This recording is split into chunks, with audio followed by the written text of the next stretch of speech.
buenas tardes, estimada docente. Somos estudiantes del quinto semestre de Psicología Online. El tema que vamos a tratar en esta exposición es el siguiente: psicopatología de la voluntad, trastornos del control de impulso, simiología de los trastornos de control de impulso, comportamientos disruptivos asociados al déficit de atención y comportamientos disruptivos, trastornos de la conducta alimentaria y simiología de la bulimia y simiología de anorexia.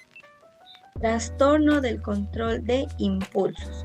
Los trastornos de control de los impulsos, el TCI, son un grupo de comportamientos que resultan en la incapacidad de resistir un comportamiento de impulsos o un comportamiento que podría dañar al paciente. Estos comportamientos tienen un efecto negativo en la vida diaria de cada paciente o de cada persona que posee este trastorno, posiblemente afectando en la educación, el trabajo y en las relaciones personales. Entre los TCI se incluyen los siguientes. Tenemos algunos trastornos. Tenemos el trastorno de la tricotilomanía. ¿Cuál es este? Pues es la necesidad compulsiva de jalarse el cabello, las cejas, pestañas, que suele terminar pues muchas veces en calvicie. La ludopatía, necesidad compulsiva de apostar a pesar de resultados económicos muy negativos. Trastorno del impulso intermitente, es la incapacidad para controlar los impulsos violentos. Cleptomanía, robo de objetos de poco valor o que no representan un beneficio económico. Piromanía, necesidad compulsiva de provocar incendios de manera reiterada que no representa un beneficio personal ni económico. Adicción al sexo, actos sexuales repetitivos y pensamientos sexuales compulsivos que interfieren en la vida diaria. Ciberadicción, uso compulsivo o incontrolado de Internet, que puede ser una forma de canalizar otros TCI. Aquí tenemos algunos síntomas también del TCI.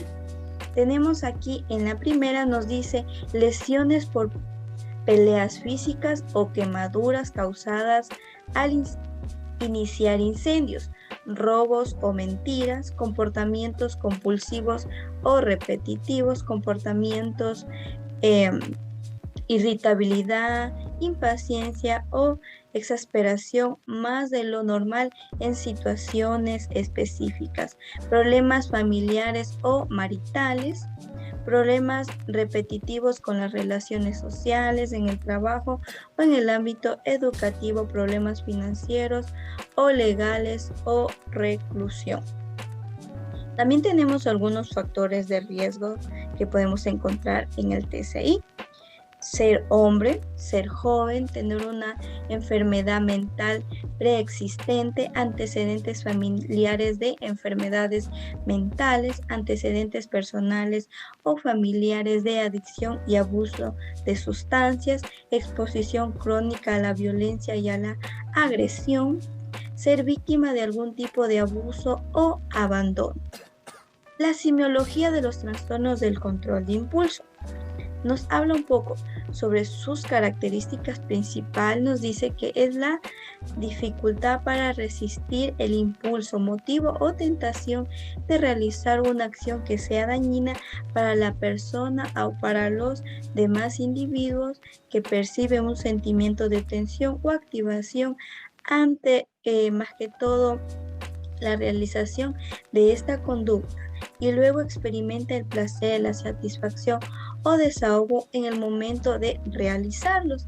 Después de la acción, con o sin remordimiento, más que todo ellos se autoculpan o culpan de realizar esos actos violentos.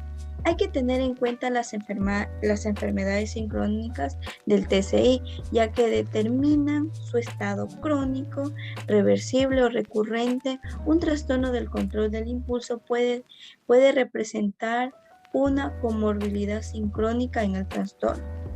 Personalidad antisocial, presenta la impulsividad, peleas y agresiones repetitivas. Una persona con TSI puede hacer converger este diagnóstico con un trastorno por abuso de estimulantes. Los TCI se caracterizan por una urgencia irresistible de realizar determinadas conductas que acaban en el alivio del estrés y en última instancia en la gratificación, que también tiene consecuencias negativas. Es necesario tener en cuenta la enfermedad asociada a ellas y también las enfermedades relacionadas con el sexo y la alimentación. El comportamiento disruptivo. ¿Qué es el comportamiento disruptivo? Nos referimos que es un comportamiento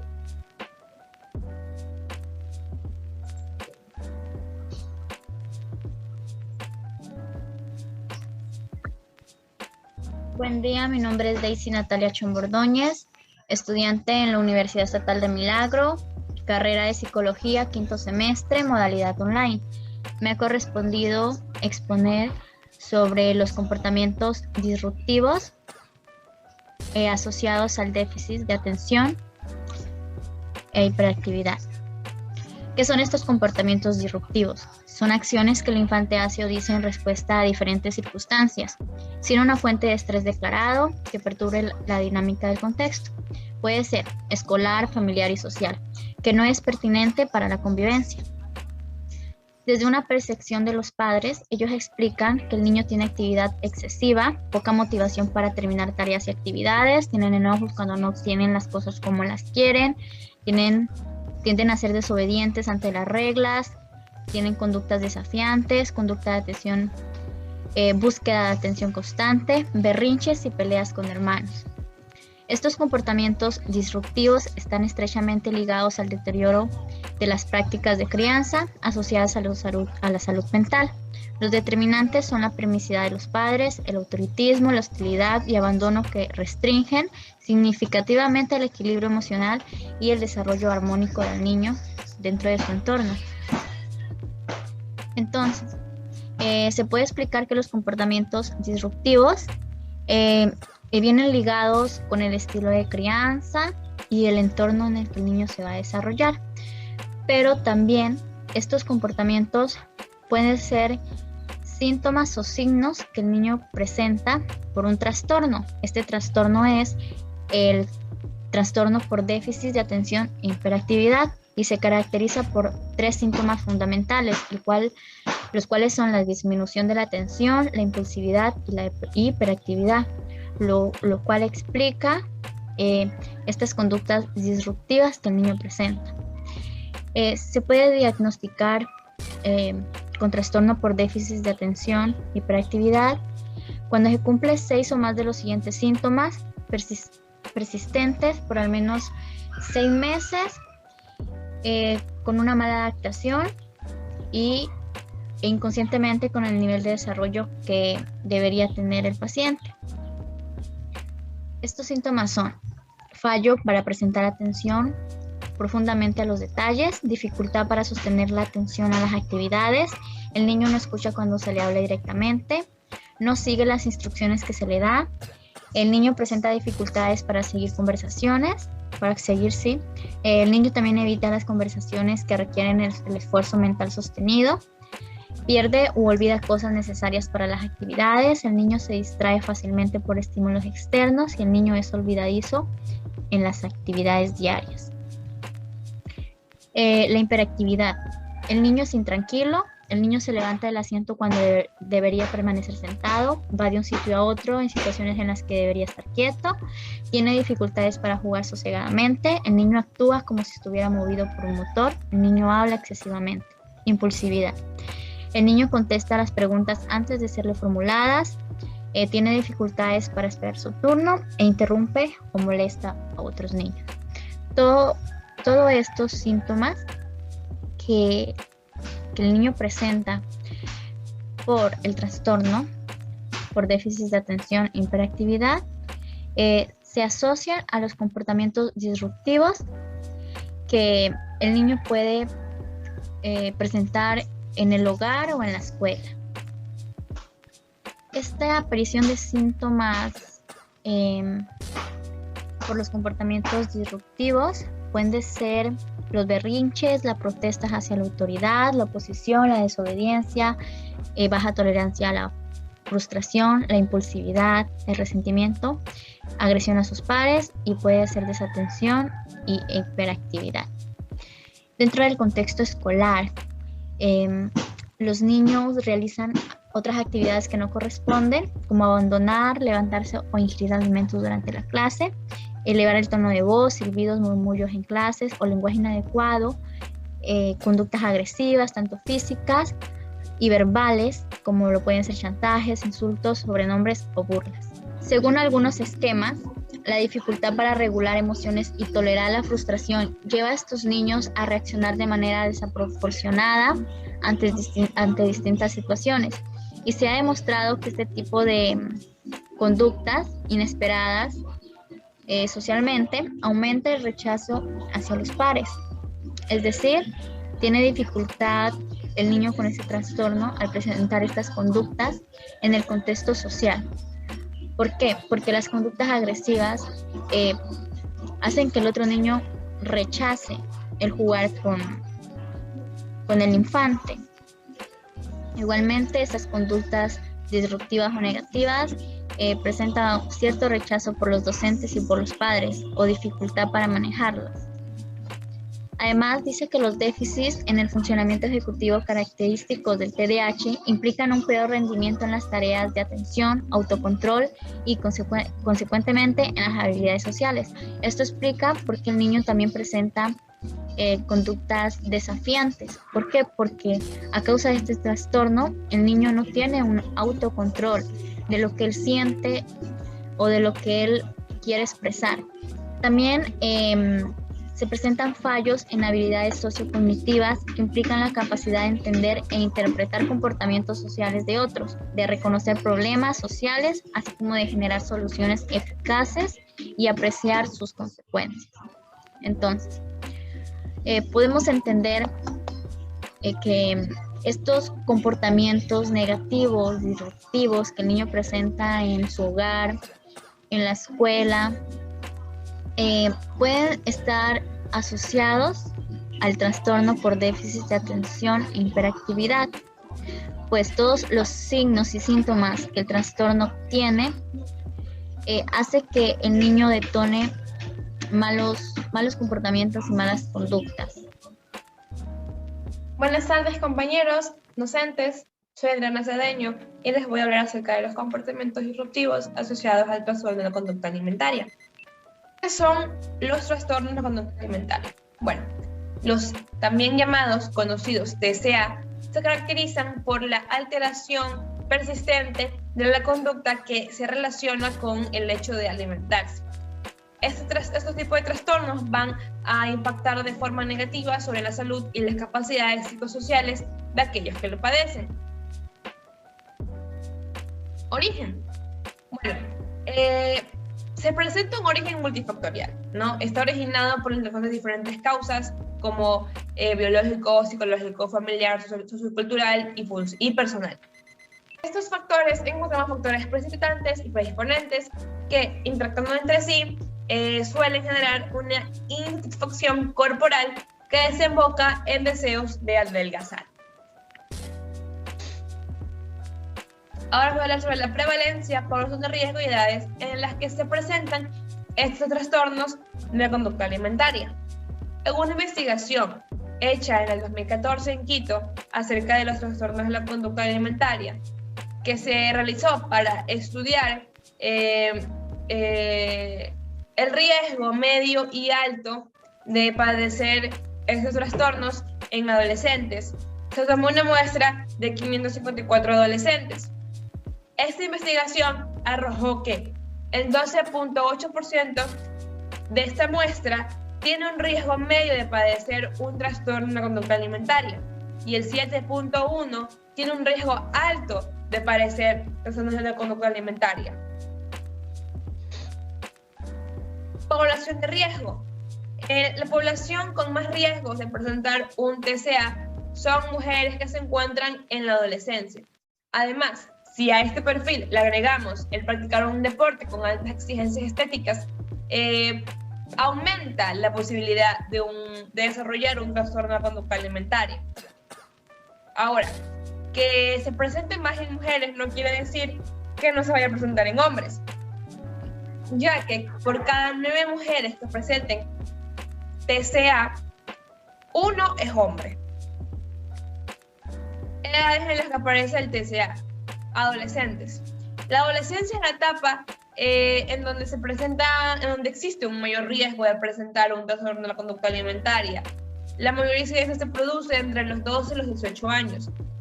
Pero también existe cada vez más casos en donde podemos encontrar trastornos de la conducta alimentaria en niños en torno a los 8 y 9 años. Factores de riesgo. Actualmente en nuestra sociedad se ha idealizado la delgadez, ¿no? Un cuerpo esbelto, un cuerpo delgado. Y ya lo vemos continuamente todos los días en redes sociales, en revistas, en televisión, ¿no? Los medios de comunicación, el ámbito social y factores personales desarrollan un papel fundamental en que se pueda desarrollar un trastorno de la conducta alimentaria en los adolescentes. La población adolescente es propensa a despreciar un cuerpo con sobrepeso, ya que en la sociedad existe la creencia de que un cuerpo delgado es el ideal.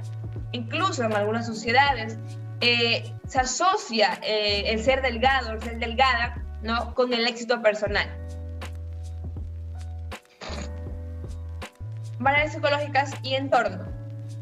Algunos rasgos de la personalidad, así como trastornos psiquiátricos, han demostrado ser predictivos para el desarrollo de síntomas de un TCA. También existe evidencia de que el abuso sexual o emocional en la niñez y en la adolescencia, ¿no?, el experimentar situaciones humillantes y degradantes, como puede ser, por ejemplo, el bullying, ¿no?, o críticas constantes dentro de un entorno familiar, son un factor de riesgo para la bulimia nerviosa. Diagnóstico y tratamiento. El diagnóstico de los trastornos en la conducta alimentaria va a depender de las características predominantes de la persona y debe hacerse de forma minuciosa, teniendo en cuenta que no solo la conducta y los criterios diagnósticos, sino también a los antecedentes, factores sociales y el estado mental de la persona paciente. Debido a las diversas complicaciones, es imprescindible realizar estudios complementarios y una supervisión orgánica. Es decir, no solamente enfocarnos en la parte psicológica, la parte psíquica, sino también hacer una supervisión, revisar cómo se encuentra el paciente de forma física, cómo está su salud física. Por parte del psiquiatra, la actuación frente a esta patología incluirá el seguimiento estrecho y el apoyo psicológico al paciente. El abordaje farmacológico es ser necesario de síntomas depresivos, ansiosos u obsesivos que estén asociados al trastorno. Es por ello que debe existir una coordinación entre los diversos profesionales, ya que en ese tipo de patologías se necesita de un abordaje multidisciplinar. Ahora les voy a hablar acerca de la bulimia nerviosa, o también conocida como bulimia. La bulimia es un trastorno de la conducta alimentaria que consiste, ¿no?, consiste en una falta de control sobre la comida, como una ingesta de grandes cantidades de alimentos en cortos periodos de tiempo, a lo que conocemos como atracones, acompañada por conductas compensatorias como el consumo excesivo de laxantes o vómitos autoprovocados. Manifestaciones clínicas. El paciente con bulimia va a ocultar sus atracones y sus conductas compensatorias. Una persona con bulimia tiene la preocupación continua por la comida y siente deseos incontrolables de comer, especialmente aquellos alimentos que presenten un alto valor calórico. Consumen grandes cantidades de comida en cortos periodos de tiempo, lo que llamamos atracones, no cada 2 horas, o en algunos casos pueden ser menos. Para contrarrestar el aumento de peso, el paciente puede provocarse vómitos, abusar de los laxantes o el ejercicio físico. Podemos sospechar cuando una persona tenga una posible bulimia es que apenas termina de comer se puede encerrar en un baño. Es característico de este trastorno que el paciente padezca sentimiento de culpa, vergüenza o autorreproche, ¿no?, por esta conducta, ya sea por los atracones o por las conductas compensatorias. El sujeto manifiesta un fuerte miedo a engordar, fijándose como meta un peso inferior al óptimo. La bulimia generalmente se presenta en pacientes con antecedentes previos a anorexia, con un intervalo entre ambos trastornos de varios meses o años. Los pacientes con bulimia manifiestan apatía, irritabilidad, fatiga, cambios en el ritmo del sueño, lo que va a provocar una pérdida de rendimiento laboral o escolar.